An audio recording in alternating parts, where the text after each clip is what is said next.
Southeast Kansas residents are once again having issues getting unemployment benefits from the Kansas Department of Labor. I'm Zach Dodge with the story. We'll tell how a count of the local population of people without homes can help better connect them with the services they need. The 4 states' most watched news starts now. Some Southeast Kansas residents battle problems with unemployment insurance and pandemic assistance. This is KOAM News at 6. KOAM Zach Dodge tells us how it's impacting one Iola family. Iola residents Vicki and Jack Geisler have both been unemployed since March. They qualify for unemployment but have run into a few snags. It's a little over $3,000 they owe me. Vicki says that at first she was able to draw unemployment without many issues. It wasn't until her regular benefits had been exhausted when she applied for pandemic unemployment assistance that she stopped getting checks. That was 6 weeks ago. They told me that my weeks were payable and they would pay out as soon as they got the updates fixed in the system. Haven't seen any money yet. Her husband's unemployment was set to end this week, but that last check is being delayed because of a security update the Department of Labor is doing. We were relying on that last bit of money to help pay the utility bill, and guess what? No money because they stopped everybody's payments from going out. So we're stuck in a hole right now with no way to get out of it. And the Geislers aren't the only ones. The Kansas Department of Labor says there's currently more than 14,000 pandemic unemployment assistance claims that are in the determination process. The department also says they've not yet put that program online because they have to update their 70s era computer system to do so. And when it comes to regular benefits that are being delayed due to the security update, they say they're not sure when the funds will go through, just that they will. So in the meantime, residents like the Geislers are left waiting. Pay the people what you owe them, just pay out. Get things rolling so people can get their money because there's so many people that need it right now. Zach Dodge, KOAM News. Vicki Geisler tells us she was hired for a new job today, but she won't get her first paycheck for at least 2 weeks. The Homeless Coalition of Jasper and Newton counties is working on getting a count of all the homeless people in the region. They do that by trying to meet them where they are. Once the count is complete, that count helps local agencies leverage private, local, state, and federal funds for local programs. It's important to do to raise community awareness of the homeless in the area. This town here, Carthage, doesn't have, I don't think, as much of a homeless problem probably as Joplin does. It's also important for funding sources for our continuum. The Homeless Coalition was established in 1989. Doug Heddy, you told us we'd get a bit of a thaw today, and indeed we did. Yeah, we got sunshine too, which is always nice to have, and that helped our temperatures out as we went into low to mid 40s for afternoon highs. So 43, about 12 degrees warmer than what we saw yesterday, which is always nice. And plenty of sunshine, but we do have some mid and upper level clouds out there that are starting to increase. And this is going to be the case tonight and tomorrow. We're still going to have sunshine tomorrow, but we are going to have a lot more clouds due to our next storm system. You can see all the rain, heavy amounts of rain through parts of California. It's that system that is going to head toward us over the next 36 hours. Temperatures cooling down, most of us mid to upper 30s. Our winds are out of the south. They're going to start to increase a bit for us tonight into tomorrow, and that will help our temperatures bounce into the 50s instead of the 40s like we had today. We'll drop back through the 30s, eventually near 30 later on tonight. Of course, we're going to look at that next system here in just a bit. All right, well, see you then. Thanks, Doug. Joplin Health Department reports 3 more COVID-19 related deaths. They say the patients were a 54-year-old man and 2 women, ages 71 and 73. These latest deaths bring the city's total now to 115. Missouri lawmakers and their staff get vaccines intended for other state employees. It was a mistake, and one that one lawmaker says is emblematic of the problems that have dogged the vaccine rollout. A team of vaccinators was in Jefferson City yesterday giving shots to employees of the Missouri Department of Transportation and the Department of Public Safety. State Health Department spokeswoman Lisa Cox said that all of the employees getting shots were in tiers approved for vaccinations, Word spread incorrectly, though, that all state employees were eligible for the shots, and several lawmakers and their staffs showed up. In his State of the State address, Missouri Governor Mike Parson touted the state's handling of the coronavirus pandemic and addressed Medicaid expansion. In August, voters approved a measure expanding Medicaid in the state. In his speech, the governor said that while he opposed Medicaid expansion, he's moving forward with the plan because voters approved it. Like I have said many times, I will always uphold the will of the voters, and we will move forward with the expanding Medicaid coverage to approximately 275,000 Missourians. However, it is important to remember that the cost of this expansion will be significant. Hundreds of millions of dollars, in fact.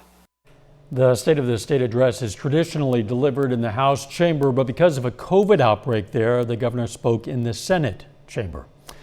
Missouri Senators Roy Blunt and Josh Hawley say they've introduced legislation aimed at improving the safety of duck boats. They originally filed the legislation in response to the sinking of a Branson duck boat in 2018. The legislation would authorize previously outlined National Transportation Safety Board recommendations, including provisions to require the use of life jackets and equipping all operating duck boats to be more buoyant in the case of emergency flooding.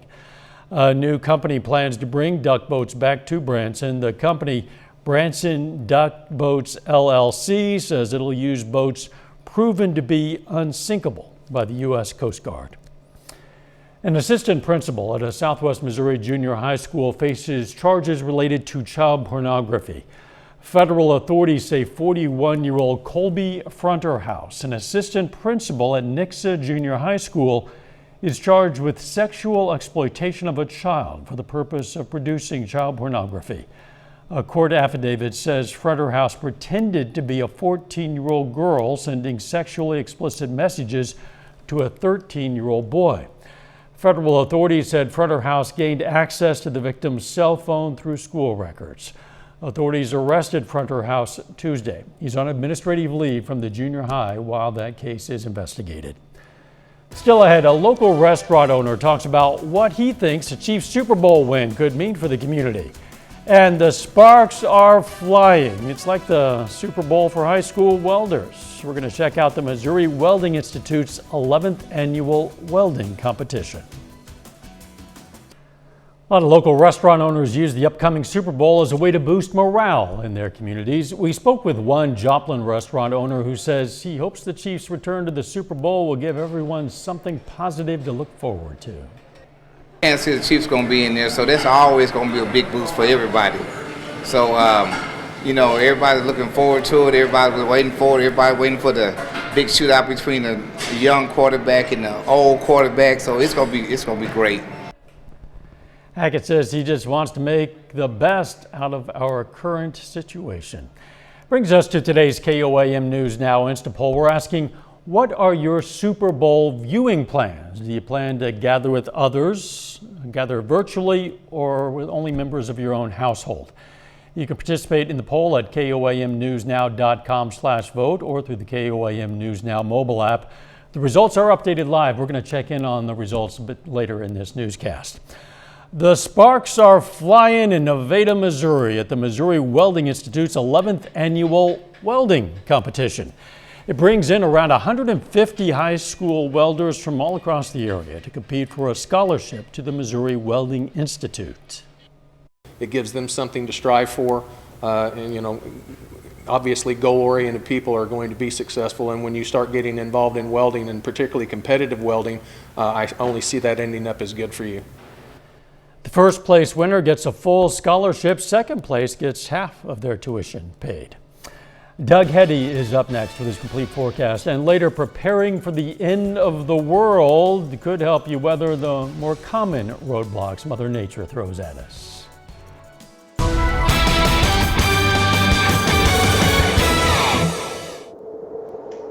Well, of course, we got some sun for the first time this entire week for us today, and it definitely helped our temperatures out after we've been really kind of gloomy for the past couple days. Only about 31 for a high yesterday. We dropped back into the upper 20s, but we did go into lower 40s today, which is always kind of nice to see. Temperatures cooling off now. It's cold. It's dark. It's 32 in Iola and Neodesha, 35. Miami at 39, 41 in Anderson, Cassville sitting at 39 degrees. And we have these southerly winds, which are going to start to pick up as we go through the overnight hours tonight, really increasing for us on Friday, and that's going to help our temperatures warm up even more for us tomorrow. Through the evening, we'll slide back through the 30s. I think most of us will drop down to about 30 or 31 later on tonight. We did have clear skies. We are getting some mid and upper level clouds, which are streaming in, and this is ahead of our next storm system, which is brewing way out to the west. So there's just a lot of clouds covering a ton of real estate.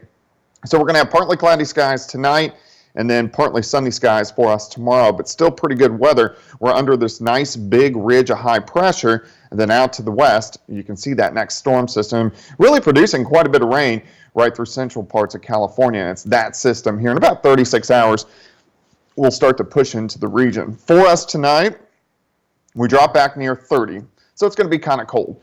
Partly sunny skies tomorrow. I think most of us are going to warm into the low to mid 50s for highs, about 54, maybe 55 degrees. Clouds thicken for us tomorrow night, and here comes the rain, mainly after about 3 or 4 o'clock in the morning, so early Saturday morning. Showers, thunderstorms start to pick up. Nothing strong, nothing severe, but thunderstorms across the region. And this could actually dump quite a bit of rain. Then the dry slot pushes in by Saturday afternoon, so we'll start to dry out, but we'll still have some random showers around. But we're going to stay all on the liquid side with this system, so we don't have to worry about any wintry weather as this system rolls in. Rainfall amounts quite a bit. I think a lot of us are going to pick up a half an inch, upwards to an inch. We could even have spots that pick up an inch and a quarter of rain, so a very wet system as it works in over the next 36 hours. So let's go through time. You can see this system over the weekend, it pushes out, then we get under a ridge of high pressure again. So Monday and Tuesday look pretty good. Next system rolls in on Wednesday. This is going to bring us rain, but we could get quite a bit of cold air behind it, and we could even pick up a little bit of snow on Thursday, but then we get these systems dropping in with much colder air as we head into Super Bowl Sunday. So that's going to give us much colder temperatures by the time we head into next weekend.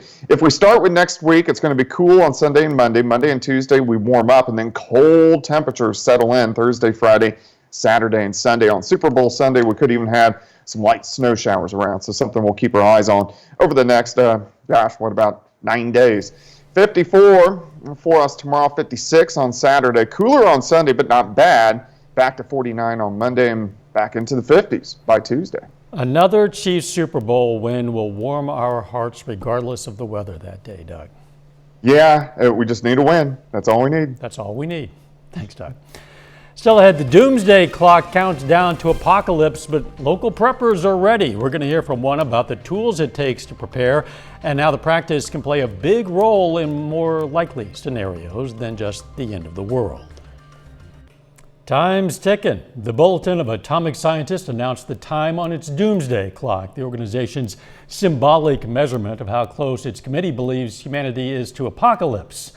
The time remains 100 seconds to midnight. But as one man told KOAM's Jesse Irwin, being prepared doesn't mean you have to be scared.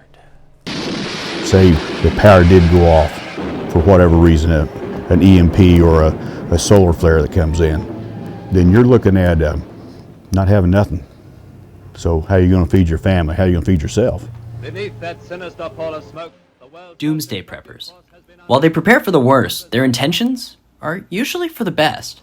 Over the last 31 years here in Wyandotte, Oklahoma, Dwayne Converse has become the prepper's prepper.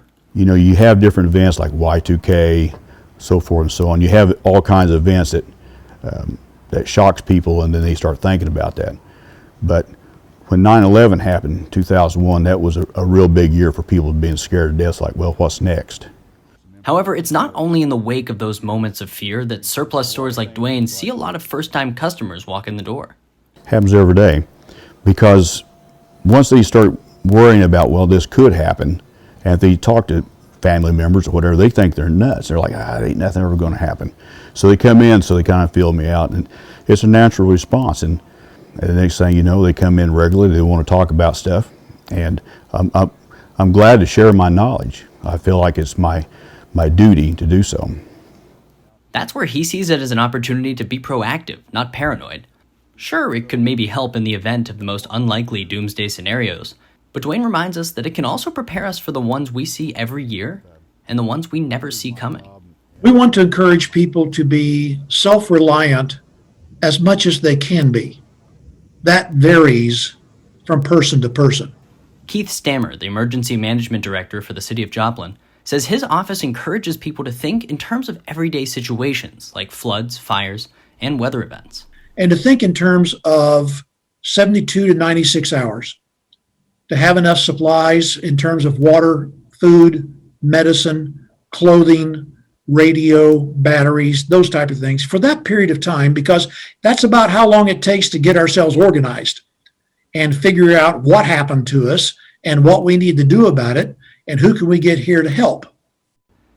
And while the preppers in Dwayne's world choose to store a slightly larger supply, he says his time in the military is when he learned just how valuable those basic items can be. You've never seen poor until you get in those types of areas. Central America is extremely poor. And so it enlightens you on just how simple life can be if you just have a few things. Showing how a little preparation can mean so much. I would think in your soul, I think you just feel the need. You just know in your gut that maybe you should prepare. It's just the way it is. For this story and more information, head to our website at koamnewsnow.com. Final check on the weather is next. Take time now to honor a local Korean War veteran. James Foley served in the U.S. Navy. Pittsburgh native was stationed in the Philippines. For his service, he received the National Defense Service Medal and the Navy Expeditionary Medal. And we are proud to salute James Foley. He's tonight's four-state hero. Let's get a final look at tonight's KOAM News Now Instapoll. Again, we're asking, what are your Super Bowl viewing plans? Do you plan to gather with others? 12% chose that one. 2% virtual party of some sort. Look at this, 86% say household members only. Thanks for participating. This poll is now closed. Here's a look at what's coming up on your KOAM News at 9 on our sister station, Fox 14.